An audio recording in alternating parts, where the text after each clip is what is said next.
అందరికీ నమస్కారం. ఈరోజు మీ అందరికీ నేను వినిపించబోయే కథ ప్రతిబింబం.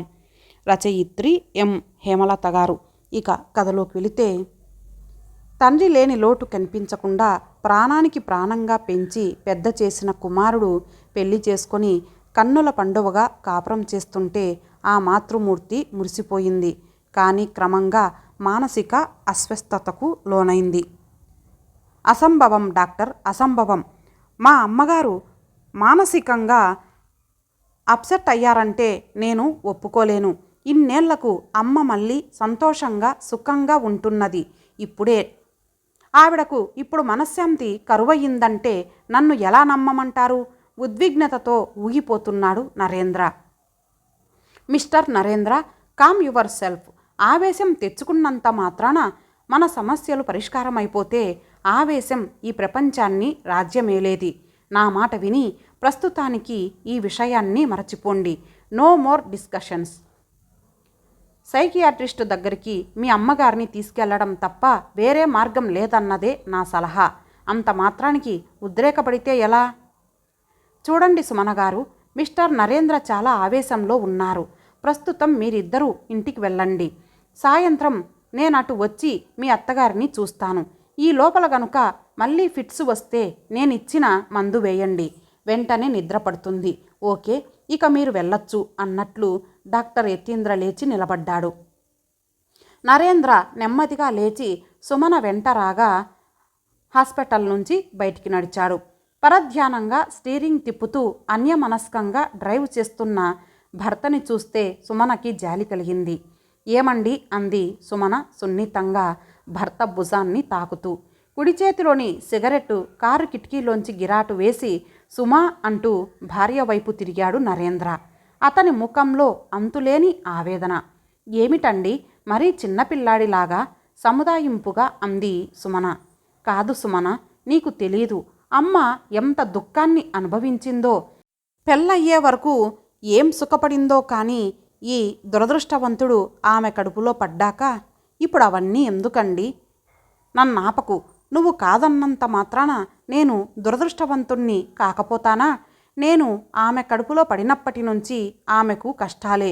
నేను తీరా ఈ ప్రపంచంలోకి అడుగు పెట్టకముందే ప్రపంచం నుంచి సెలవు పుచ్చుకున్నాడు నాకు జన్మనిచ్చిన తండ్రి. తల్లి తండ్రి తానై సాకింది నన్ను మా అమ్మ. ప్రేమంటే ఏమిటో ఉగ్గుపాలతో కలిపి పట్టింది. మంచితనం అంటే ఏమిటో ఆమెను చూసి నేర్చుకున్నాను. ఓర్పు నేర్పుల రూపాన్ని అమ్మలో చూశాను.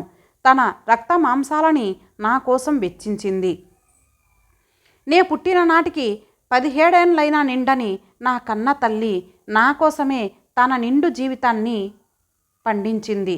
మగదిక్కు లేక అన్ని కష్టాలు భరించిన ఆనాడు కూడా ఆమెలో ఇంతటి మనోఖేదాన్ని ఎరుగను.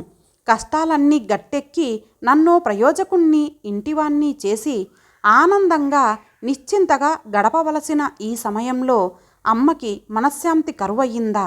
మానసిక సంక్షోభంలో కొట్టుమిట్టాడుతోందా? ఎలా నమ్మను సుమన, ఎలా నమ్మను? ఏ విధంగా మరే విధంగా ఆమెకు మనశ్శాంతిని ఇవ్వగలను? బాధగా స్టీరింగ్ వీల్ మీద తల రుద్దుకుంటున్న భర్తని చూసి చెలించిపోయింది సుమన. చూడండి, కష్టాలు వచ్చినప్పుడే మనిషి నిలదొక్కుకోవాలి. డాక్టర్ గారు అనుమానించినంత మాత్రాన అత్తగారికి మానసిక వ్యాధి అని ఎందుకు అనుకోవాలి? బహుశా ఆయనే పొరపాటు పడి ఉండొచ్చు. దేనికైనా యతీంద్ర గారి సూచన మేరకు సైకియాట్రిస్టుని సంప్రదించడం మంచిదనే నా అభిప్రాయం కూడా. నిజమే, కానీ అమ్మని సైకియాట్రిస్టు దగ్గరికి తీసుకెళ్లడం నాకెందుకో నేరం చేసినంత గిల్టీగా ఉంది సుమా. అదే నే వద్దన్నది. రోగ నిర్ణయం కాందే చికిత్స చేయలేం కదా. ఏమో, ఎవరు చూడొచ్చారు? అసలు ఆమెకు ఏ జబ్బు లేకపోవచ్చు. ఏమంటారు? సుమన ధైర్య వచనాలతో నరేంద్ర కొంత ఊరట చెందాడు. మంచం దగ్గరికి వచ్చిన సుమన అత్తగారు నిద్రపోతుండడం గమనించి నెమ్మదిగా బెడ్రూమ్ నుంచి బయటికి వచ్చి వరండాలో ఉన్న కుర్చీలో కూర్చుంది.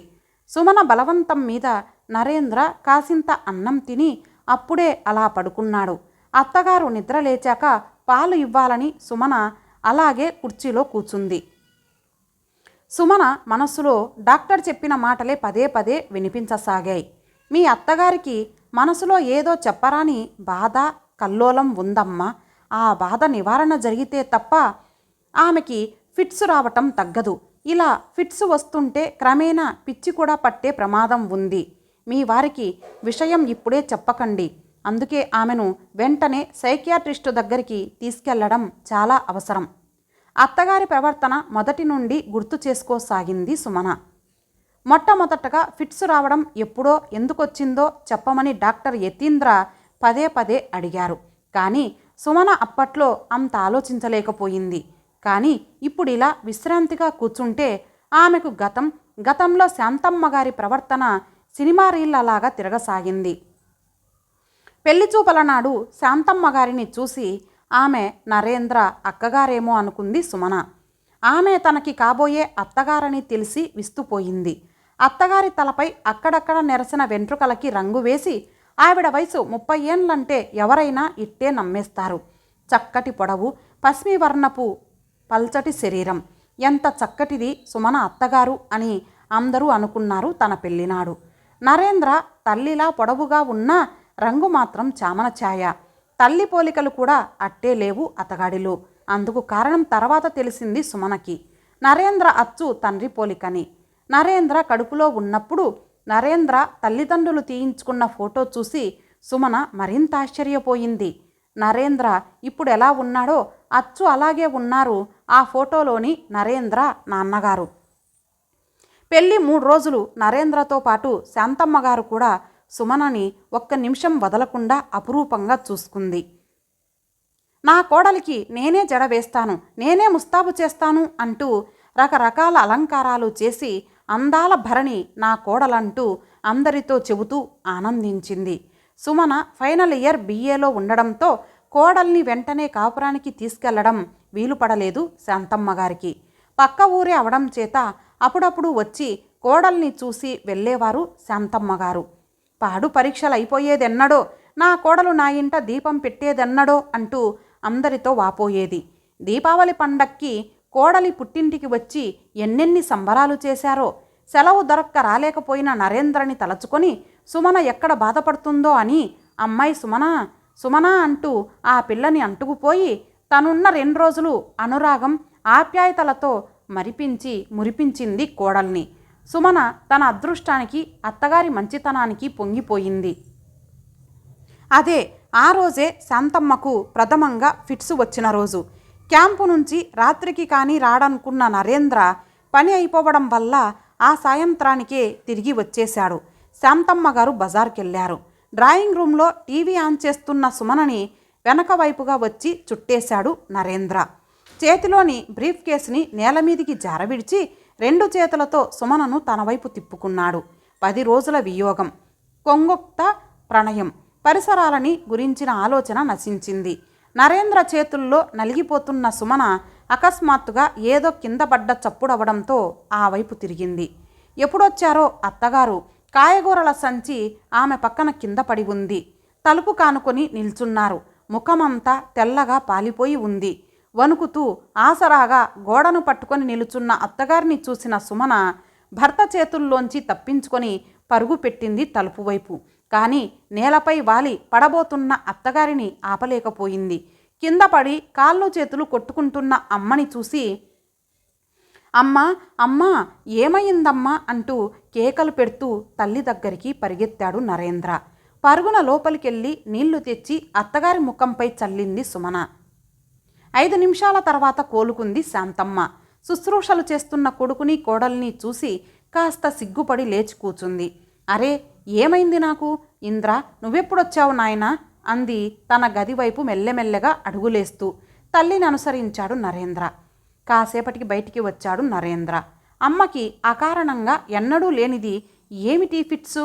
తను ఊర్లో లేని 10 రోజులు కోడల పిల్లని వెంటబెట్టుకొని నగరమంతా తెగ తిప్పి చూపించానంది. దానివల్ల కలిగిన ఆయాసమా? అదే అన్నాడు నరేంద్ర సుమనతో. భర్త చూపెడుతున్న కారణం అంత సంతృప్తినివ్వలేదు సుమనకు. అలాగని బయటికి వెళ్ళిబుచ్చనూ లేకపోయింది. ఏమైతేనేం వెనువెంటనే అత్తగారు కోలుకోవడం వల్ల ఆ విషయాన్ని అంతటితో మర్చిపోయారు. కానీ కాలక్రమేణా అత్తగారిలో ఒక విధమైన అలజడిని, అసంతృప్తిని గుర్తించసాగింది సుమన. నరేంద్ర తనతో హాస్యమాడుతూ ముచ్చటిస్తున్నప్పుడు, ఆవిడ ముందే తనని వెక్కిరిస్తూ సరాగాలాడుతున్నప్పుడు ఆవిడ ముఖంలో ఏదో చెప్పజాలని భావం, ఇదమిద్దంగా నిర్వచించలేని సంక్షోభం తాను చూడసాగింది. అలా అని భర్తకు ఎలా చెప్పగలదు? కొడుకు కోడళ్ళిద్దరినీ కులాసాగా బయట తిరిగి రమ్మని, ఏ సినిమాకో షికారుకో వెళ్ళి రమ్మని ప్రోత్సహించి పంపేవారు. కానీ ఇద్దరూ తిరిగి ఇల్లు చేరుకున్నాక మాత్రం కాసేపు ముభావంగా ఉండేవారు. అత్తగారు ఒంటరితనం ఫీల్ అవుతారేమోనని తమతో రమ్మని ఆహ్వానించేది సుమన. నేనెందుకర్రా, పానకంలో పుడకలా అంటూ తప్పుకునేవారు శాంతమ్మ. ఆ రోజు ఆదివారం. ముందు రోజు రాత్రి చాలా పొద్దుపోయి వచ్చాడు నరేంద్ర. ఆదివారమేగా అంటూ 8 గంటలైనా నిద్రలేవని భర్తని పాపం పోనీలే అనుకొని పట్టించుకోక తన పనిలో తాను నిమగ్నురాలయ్యింది. కానీ 9 అవడంతో ఏమైందేయనకి అనుకుంటూ పడగ్గదిలోకి ప్రవేశించింది. కడిగిన ముత్యంలా, అరవిచ్చుకున్న గులాబీలా, అపర రతీదేవిలా, శ్రీవారికింకా సుప్రభాతం కాలేదా అంటూ తన మీదకి వంగి ముఖంలోకి చూస్తున్న ప్రేయసిని చూసి నిగ్రహించుకోలేకపోయాడు నరేంద్ర. తడితడి జుట్టు, చంద్రబింబం లాంటి ముఖం, చెప్పకుండా వచ్చిన శృంగార అవకాశం. భార్య ముఖాన్ని దగ్గరికి లాక్కుంటూ ముద్దుల వర్షాన్ని కురిపించసాగాడు నరేంద్ర. చీచి, మీరు చెడింది కాక నన్ను కూడా చెడుపుతారా అంటున్న సుమన మాటలు కంఠశోషగానే మిగిలిపోయాయి. వారిస్తున్న సుమన నివారించజాలని తన్మయత్వానికి లోనైపోయింది. నరేంద్ర కోర్కెకు దాసోహమన్న సుమన కొద్దిసేపటికి కానీ బాహ్య ప్రపంచానికి రాలేకపోయింది. తెలివి తెచ్చుకున్న సుమన కొంటెగా నవ్వుతున్న భర్తని అవతలికి తోసి పరుగున బయటికి వచ్చింది. తెరచి ఉన్న తమ గది వాకిట గిలగిలా తన్నుకుంటున్న అత్తగారిని చూసి ఏమండి అంటూ ఒక పెద్ద కేక పెట్టింది. అస్తవ్యస్తంగా ఉన్న బట్టల్ని సరిచేసుకుని బయటకు పరిగెత్తిన నరేంద్ర తల్లిని వెంటనే పక్క మీదికి చేర్చాడు. మునుపటిలా కాక ఉధృతంగా వచ్చింది తల్లికి ఈ మారు ఫిట్సు. వెంటనే డాక్టర్ యతీంద్రకు ఫోన్ చేయడం, ఆయన వచ్చి నిద్రకు ఇంజెక్షన్ ఇవ్వడం నిమిషాల మీద జరిగిపోయాయి. కాళ్ళు చేతులు కొట్టుకోవడం మానేసి నిద్ర కొరిగారు శాంతమ్మగారు. అమ్మాయి సుమన అన్న అత్తగారి పిలుపుతో ఉలిక్కిపడి లోపలికి వెళ్ళింది సుమన. నాకేమయ్యిందమ్మా, ఇంత నీరసంగా ఉంది అంటూ లేవబోయారు శాంతమ్మగారు. అత్తయ్య గారు, మీరు లేవకండి, ఇదిగో హార్లిక్స్ అంటూ గ్లాస్ అందించింది సుమన. మాట్లాడకుండా తాగేసి గ్లాసు సుమన చేతికిచ్చారు శాంతమ్మ. అవును, అబ్బాయి ఇంద్రుడేడి అన్నారు అటు ఇటు చూస్తూ. ఇప్పుడే పడుకున్నారు, లేపమంటారా అంది సుమన. వద్దొద్దు. అదేంటమ్మా, నీ ముఖం అలా వాడిపోయి ఉంది, అన్నం తిన్నావా లేదా? అత్తగారి ఆప్యాయత అనురాగాలకి కళ్ళు చెమర్చాయి సుమనకు. ఇంత అనారోగ్యంలో కూడా తనపై ఎంత శ్రద్ధ చూపుతున్నారు. అత్తగారిని సమాధానపరచి పడుకోబెట్టింది సుమన. ఆ దెబ్బతో 10 రోజులకు కానీ మామూలు మనిషి కాలేకపోయారు శాంతమ్మగారు. రాత్రనక పగలనక సేవలు చేస్తున్న కోడల్ని కొడుకుని చూసి సంబరపడిపోయారామె. డాక్టర్ వినోద్ కుమార్ పేరు మోసిన మానసిక శాస్త్రవేత్త. నరేంద్రకి చిరకాల మిత్రుడు కూడా. అతని పలకరింపుకే సగం రోగం నివారణ అవుతుందంటారు ఆయన్ని ఎరిగినవారు. బంజారా హిల్స్లో వినోద్ కుమార్ కొత్తగా కట్టుకున్న భవంతిలోకి దూసుకు వచ్చిన కారు పోర్టికోలో ఆగింది. అందులోంచి దిగుతున్న శాంతమ్మగారిని, నరేంద్ర, సుమనల్ని ఎదురేగి ఆహ్వానించాడు వినోద్ కుమార్. చక్కటి కబుర్లతో పాటు చిక్కటి కాఫీ కూడా అందరికీ అందేలా చూసి శాంతమ్మగారిని ల్యాబ్కి రమ్మన్నాడు వినోద్ కుమార్. ల్యాబ్ బయట నిరీక్షిస్తూ కూర్చున్నారు నరేంద్ర, సుమన. ఓ గంట తర్వాత బయటకు వచ్చిన వినోద్ కుమార్ దంపతులిద్దరినీ లోనికి తీసుకెళ్లాడు.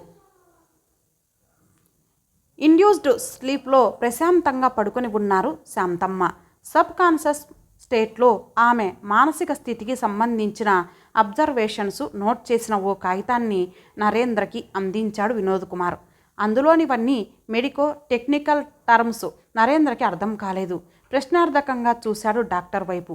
కమాన్ నరేంద్ర, సుమన, మీరు రండి. మీ అమ్మగారికి ఇంకో అరగంటకి కానీ పూర్తిగా తెలివి రాదు. మనం అలా కూర్చుందాం రండి, కన్సల్టింగ్ రూమ్లోనికి నడుస్తూ అన్నాడు వినోద్ కుమార్. విశాలంగా ఉన్న గదిలో అర్ధ వలయాకారంలో అమర్చబడిన సోఫాలు రెండింటిలో దంపతులిద్దరూ కూర్చున్నారు. వలయానికి కేంద్ర బిందువు స్థానంలో ఉన్న కుర్చీలో కూర్చుంటూ చూడు Narendra, nothing to worry, relax your self అన్నాడు వినోద్ కుమార్. మంచికి మారు పేరు మీ తల్లిగారు. అటువంటి ఆమెకు ఇటువంటి మానసిక సంక్షోభం ఎందుకని కదా మీ అభిప్రాయం? తొందరపడకండి. ఆమె కొందరిలా చెడు భావాలు కలిగిన స్త్రీ అయినా, కోపతాపాలకి గురి అయ్యే స్త్రీ అయినా ఆమె నేడింత అలజడికి గురి అయ్యేది కాదు. ఆమె వయసు 40 అని ఇందాక నువ్వే అన్నావు కదా. పెళ్ళైన సంవత్సరానికంతా భర్తను పోగొట్టుకొని సంసారిక సుఖానికి దూరమైన మీ కన్న తల్లి నిజంగా చాలా దురదృష్టవంతురాలు. స్త్రీ సహజ గుణాలు ఆమెలోనూ ఉన్నాయి, కోర్కెలు ఉన్నాయి. కానీ చిన్ననాడే భర్తను పోగొట్టుకున్న ఆమె తన కోర్కెలను విస్మరించి పోయిన తన భర్తను నీలో చూసుకొని జీవించింది. నిన్ను పెంచడమే ధ్యేయంగా పెట్టుకుంది. తన వ్యాపకమంతా నీ అభివృద్ధే. నిన్నే కేంద్ర బిందువుగా చేసుకొని నీ చుట్టూ తన జీవితాన్ని మలచుకుంది.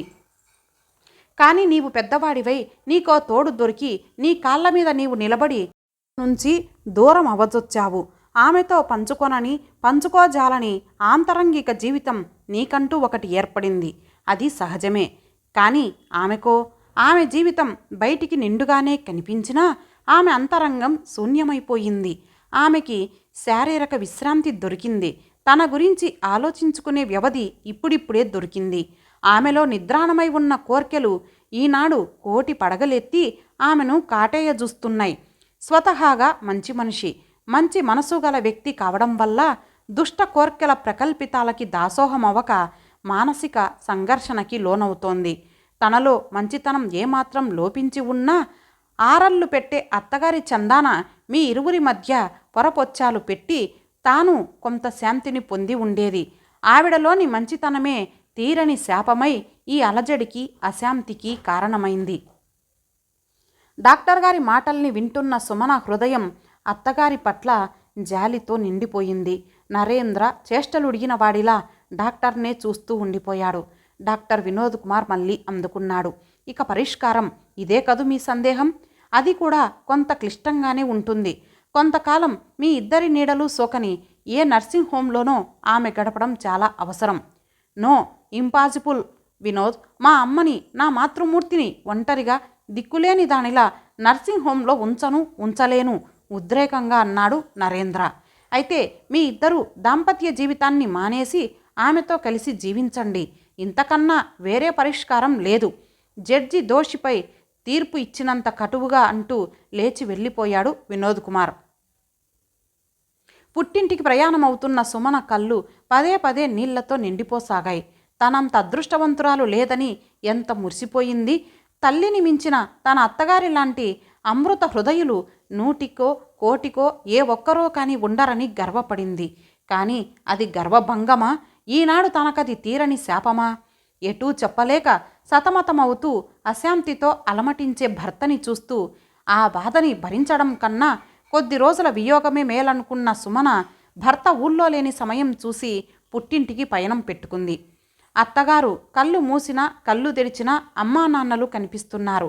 ఊరెళ్ళి మళ్ళీ వారం రోజులలో వచ్చేస్తా, మీ అబ్బాయి గారు కూడా ఒప్పుకున్నారు అంటూ పుట్టింటికి పయనమవుతున్న కోడల్ని వారించలేకపోయారు శాంతమ్మగారు.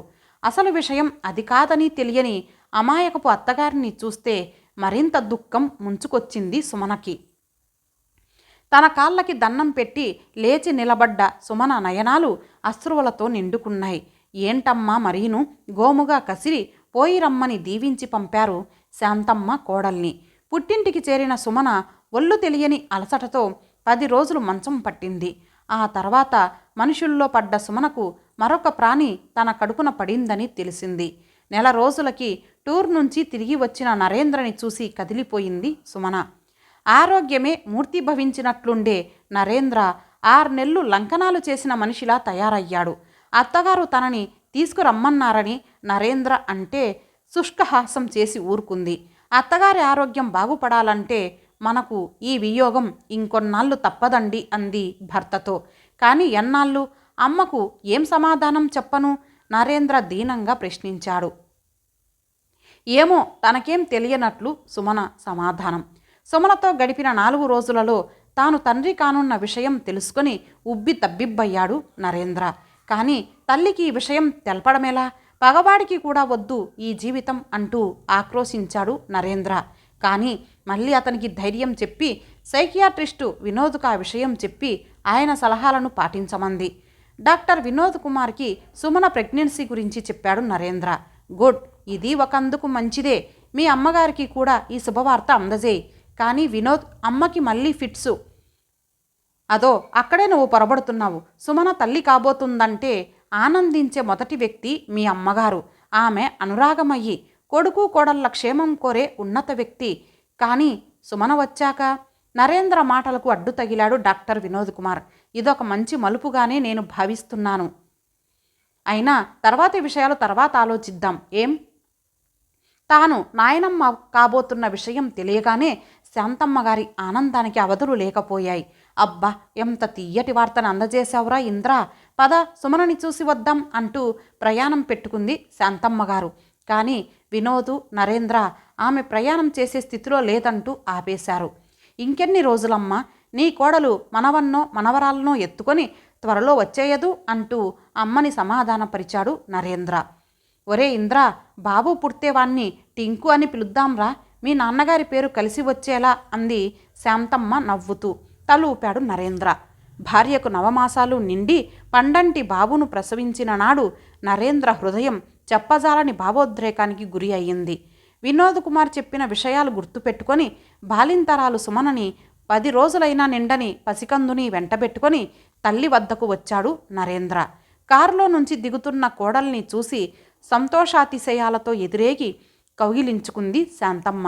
సుమన చేతిలోని పసిడి బొమ్మని మూసపోసినట్లు నరేంద్ర పోలికలతో ఉన్న ప్రతిబింబాన్ని ఆప్యాయంగా అందుకుంది. కాన్పు కష్టమై బాగా రక్తం పోయి పాలిపోయి ఉన్న సుమనని జాగ్రత్తగా ఇంట్లోకి నడిపించింది. తల్లి పాలకి కూడా నోచుకొని ఆ ముక్కుపచ్చలారని పసివాడికి తానే తల్లి అయ్యింది శాంతమ్మ. అహర్నిశలు మనవడి పోషణలో, వాడి ఆటపాటలలో, ముద్దు ముచ్చట్లలో మునిగి తేలుతున్న శాంతమ్మ గారిలో కొడుకు కోడళ్ళ గురించిన చింతనే దూరమయ్యింది. మునుపటి ఆరోగ్యంతో ఆనందంగా ఉన్న తల్లిని చూసి నరేంద్ర టింకు రూపంలో దేవుడే తనకొక దారి చూపించాడని నిశ్చింతగా నిట్టూర్చాడు. ఇంతటితో ఈ కథ సమాప్తం. మరలా మరొక మంచి కథతో కలుద్దాం. అంతవరకు సెలవు. నమస్తే.